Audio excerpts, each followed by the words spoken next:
The number of flood victims in Johor has risen to 33,149 as of 8 a.m. today, Friday, March 3rd. The State Disaster Management Committee reported that 10 districts in Johor have been affected by the floods, with Segamat having the highest number of victims at 12,186 from 3,519 families currently placed in 77 temporary relief centres, PPS. There are currently 9,354 families seeking shelter at 217 PPS statewide, compared to 31,865 victims from 8,984 families reported on Thursday midnight.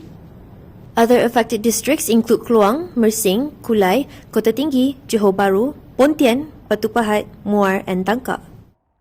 As of this morning, the floods have claimed 3 lives.